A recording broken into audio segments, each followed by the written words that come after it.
තාත්තේ මේ මල්ලි ගඟේ පැනලා. යකෝ මේ නානවනේ.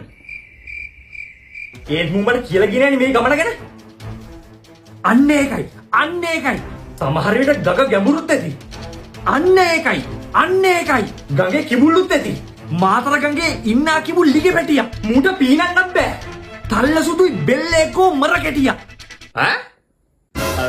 කිව්වේ මේ ඔයගේ තව කෙල්ලෝගෙකුත් ගිහිල්ලා තියෙනවා. මොනෝ යකෝ? සමහර විට මූටත් කෙල්ලෙක් ඇති. හැබැයි තාත්තේ මට තාම කෙල්ලෙක් නෑ. උඹ හොඳ එකා බා. උඹ කවදාවත් මගේ වචනට පිටින් ගිහිල්ලා නෑ. දෙන්න තියන්නේ ඕකට මූට ඕන කර සක්කරට්ටම් මෙහෙම බෙල්ලෙල්ල ගන්න දෙන්න බෑ. දෙන්න එපා. හැම ගහනවා මම ඕකව. දෙන්න තියන්නේ ඕකට. එහෙම කොහොමද අපේ කමතර පිටින් ගිහින් ගෑනු ගන්නේ? දෙන්න එපා. දැන් හරියට කිව්වත් දෙන්න දෙපාද? ආම්නේ නෑනේ. සානක කොස්සගෙන කොස්සෙම්ම දෙන්න තියෙන්නේ. මෙහෙන් කොස්ස දෙන්න තියෙන්නේ ඕකට. ඉලෙක්ට්‍රිසිටි බෝඩ් එකකින් උඹට මැසේජ් එකක් ආවා. ඈ?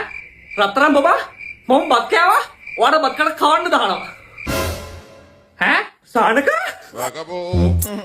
තාත්තලට කේලම් නෙවෙයි මොනවා පෙන්වන්න උනත් තමන්ගේ ෆෝන් එක දෙන්න පා කියන්නේ ඔන්න ඕකයි. මේ තියෙන්නේ බම්බල පිටියේ ෆෝනෝ එක. අලුත්ම iPhone එකක් ගන්නවා නම් යන්න හොඳම තැන. ඉතින් ඔන්න ෆෝනෝ එකේ iPhone 16 series එක launch වෙනවා ඔක්තෝබර් 21. දන්නවනේ ඉතින් ෆෝනෝ කියන්නේ ලංකාවේ Apple authorized reseller කෙනෙක්. මේ තියෙන්නේ Apple 15 එකේ යාලා launch කරපු විදිහ. Apple phone එකක් කියන්නේ ඉතින් පොඩි ගානක දෙයක් නෙවෙයිනේ. අන්න ඒකයි අවුරුදු 13ක් පුරාවට මිනිස්සුන්ගේ විශ්වාසය රැකපු ෆෝනෝ එකට එන්න කියන්නේ.